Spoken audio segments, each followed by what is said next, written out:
যে জিনিসটা কোনো একটা গ্রুপ বা গোষ্ঠীগত বা ব্যক্তিগত স্বার্থে করবে সেটা মব, আর যেটা জাতীয় স্বার্থে করবে, যেটার জন্য কোনো পার্সোনাল বেনিফিট থাকবে না, সেটা বিক্ষোভ। সেই বিক্ষোভে ন্যায্যতা আছে। শেখ হাসিনা প্রতিষ্ঠিত মাফিয়াতন্ত্র তার মূল উৎপাটন হয়নি, আমি বলছি হয়নি, সাংবাদিক হিসেবে মন্তব্য করা যায় না। তো মানে আপনি কি দেখতে পাচ্ছেন যে তার বহিঃপ্রকাশ এখন সব জায়গায় হচ্ছে? দেখেন, এটা শুধুমাত্র বিচার একটা বিচার, এটা তো বললামই যে বিচারটা তো একটা প্রাতিষ্ঠানিক রূপ পাইলো মাত্র। হ্যাঁ, এটা একটা রেকর্ডের জন্য গুরুত্ব। এখন আপনার তাকে ফেরত আনা, রায় কার্যকর করা, এগুলো অনেক কার্যক্রম বাকি আছে, অনেক দূর আমাদের যেতে হবে এই ব্যাপারে। এবং গোটা রাষ্ট্রের একটা প্রাতিষ্ঠানিক রূপ লাগবে, গণতন্ত্র একটা প্রাতিষ্ঠানিক রূপ লাগবে। গণতন্ত্র আমার পার্টির মতো হইলে হবে না। গণতন্ত্রের সুফল ক্ষমতার সাথে জনগণের সম্পর্ক স্থাপন করতে হবে। আর আমার জন্য যে প্রশ্ন রাখলেন পার্টিকুলার, দেখেন সেটা আমি 5 তারিখের আগে যেটা বলেছিলাম যে আপনি এখন এত বছর পরেও যদি জার্মানিতে যে হিটলারের নাম বা নাৎসি বাহিনীর নাম উচ্চারণ করেন পাবলিক প্লেসে, আপনাকে কিন্তু অ্যাকিউজ করা হয়, নাম উচ্চারণ করলে গ্রেফতার করা হবে। হ্যাঁ, ইভেন গ্রেফতার করা হয়।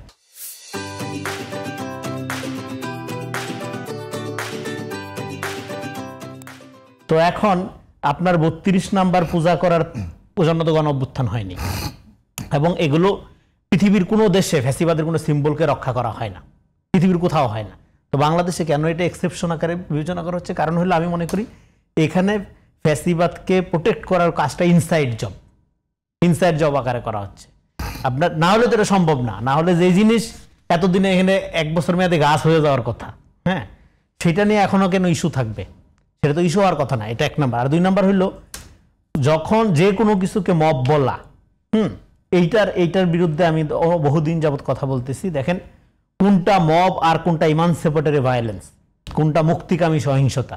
সবসময় সহিংস হয় না, প্রতিরোধ ধরেন ইভেন সহিংস হয় না। এটা ব্যাখ্যা করছেন, আমি ঠিক আছে। জনগণের এখন আমি শেষ করি পয়েন্টটা। মানে ফ্যাসিবাদের বিপক্ষে যারা আন্দোলন করেছে, জুলাই অভ্যুত্থানের পক্ষে যারা শক্তি, তারা ওখানে যাচ্ছে। সরকার কোনো কারণে এটাকে বাধা দিতেই পারে, কিন্তু তাদের উপর সহিংস হওয়া রাইট। এখন আমি আপনাকে বলি, ধরেন এই যে কোনটাকে আপনি মব হিসাবে আপনি প্রোটেক্ট ট্যাকেল করবেন, আর কোনটা আপনি বিক্ষোভ বা ধরেন এই যে মুক্তিকামী আপনার বিক্ষোভ বলবেন বা মুক্তিকামী সহিংসতা বলবেন, সেটার মধ্যে তো পার্থক্য করতে হবে। যে জিনিসটা কোনো একটা গ্রুপ বা গোষ্ঠীগত বা ব্যক্তিগত স্বার্থে করবে সেটা মব, আর যেটা জাতীয় স্বার্থে করবে, যেটার জন্য কোনো পার্সোনাল বেনিফিট থাকবে না, সেটা বিক্ষোভ। সেই বিক্ষোভে ন্যায্যতা আছে। যেমন ধরেন এই গভর্নমেন্টের আমলে অনেকগুলো আন্দোলন হয়েছে, বিক্ষোভ হয়েছে।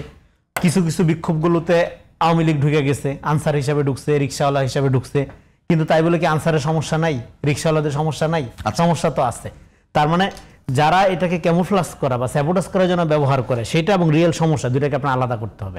একইভাবে 32 নম্বরে যারা গেছে বিক্ষুব্ধ হয়ে, 32 নম্বরে যাওয়ার যে উস্কানি যারা দিয়েছে তাদেরকে আপনার আগে আইডেন্টিফাই করতে হবে। অনলাইনে কারা এখানে এগুলো ঘোষণা করছে সেগুলো আপনার বন্ধ করতে হবে, অ্যাক্টিভলি আপনার অ্যাকশন নিতে হবে। তারপরে এখানে যারা বিক্ষুব্ধভাবে গেছে তারা গণঅভ্যুত্থানের শক্তি, হ্যাঁ, তাদের বিক্ষোভের সাথে সরকার ডায়লগে আসবে, কথা বলবে। সেখানে তো শক্তি প্রয়োগ করার কোনো মানে হয় না, শক্তি প্রয়োগ করার তো কোনো দরকারই নেই। কিন্তু আপনার ধরেন যে জিনিসটা এখন দরকার, স্ট্যাবিলিটি দরকার 1.5 বছর পরে সব কিছুতে। সেই স্ট্যাবিলিটির ক্ষেত্রে তো আপনি সরকার এবং গণঅভ্যুত্থানের শক্তি দুটো পাশাপাশি কাজ করবে, একসাথে কাজ করবে। গণঅভ্যুত্থানের শক্তির সাথে কথা বললেই তো হইতো যে দেখো, আমরা এখন আর কোনো সহিংসতা বা আমরা নিজেদের হাতে আইন তুলে নেওয়ার মতো কোনো কাজ করবো না, কারণ আমরা এখন একটা বিচারিক প্রক্রিয়া ঢুকে গেছি, আমরা একটা রায়ের প্রত্যাশার মধ্যে আছি। এই অবস্থায় 32 নম্বরে একটা ইট খুলতে যায়, এটাকে আমরা আর ইস্যু বানানোর সুযোগ দিব না। এটা 5 তারিখেই মাটির সাথে মিশিয়ে দেওয়া দরকার ছিল। হ্যাঁ, ফলে এখন এইটাকে যত আপনি ইস্যু বানাবেন তত আওয়ামী লীগের ব্যবসাটা কি? আবেগের ব্যবসা বেসিক্যালি। একটাকে বললো না, আওয়ামী লীগের সব কিছু হলো কাব্য সাহিত্য, নাটক, উপন্যাস, এই তো এই আবেগের ব্যবসায় আপনি যতই পানি ঢালবেন ততই তো এটা উস্কায় উঠবে, ততই তো আপনার এটা স্ট্রেনদেন হওয়ার সুযোগ পাবে। ফলে আপনি যে জিনিসটা তখন করেন না, ওকে করেন না, ঠিক আছে, ডান। এখন আপনি তো একটা বিচারিক প্রক্রিয়া ঢুকে গেছেন, এখন আপনার 32 নম্বরে এগুলি দরকার কি? এইটা হলে কারণ আপনার কালচারাল ইন্ডাস্ট্রি, এই জন্য বারবার বলি, আপনি 32 নম্বরে একটা ইট খুলবেন কিন্তু হাও কাও হয়ে 10,000 কবিতা দাঁড়ায় যাবে। হ্যাঁ, ফলে এই যে মিথ্যার ইন্ডাস্ট্রি, যে believe in wrong thing is more dangerous then believe in nothing. বাংলাদেশের মানুষ যদি পলিটিক্যাল হইতো তাহলে তো আওয়ামী লীগের জন্মই হয় না। কারণ আওয়ামী লীগের রাজনীতি দুইটা আলাদা জিনিস। ফ্যাসিবাদের কোনো রাজনীতি থাকে না, থাকে একটা দানবীয় সংগঠন এবং কতগুলো অলিগার্ক মিলে সেই সংগঠন টিকায় রাখে। এগুলো বারবার বলতেছি আমরা।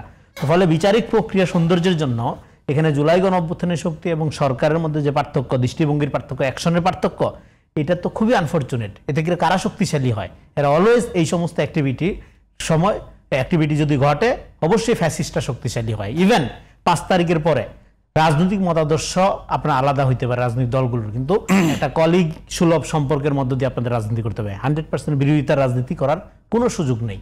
জামাতের দরকার নেই প্রধান বিরোধী দল হওয়ার জন্য একটা বিএনপি চরিত্র হন করে বিএনপির বিরুদ্ধে দাঁড়ানোর, আবার বিএনপিরও দরকার নেই জামাতকে আওয়ামী বয়ানে ট্যাগিং করে এমন একটা রাজনীতি ঠেলে দেওয়া যাতে করে আপনার সেই আওয়ামী কালচারের দিকে আবার আমাদের নজর চলে যায়, আচ্ছা ওই বয়ানই তো ফেরত আসতেছে।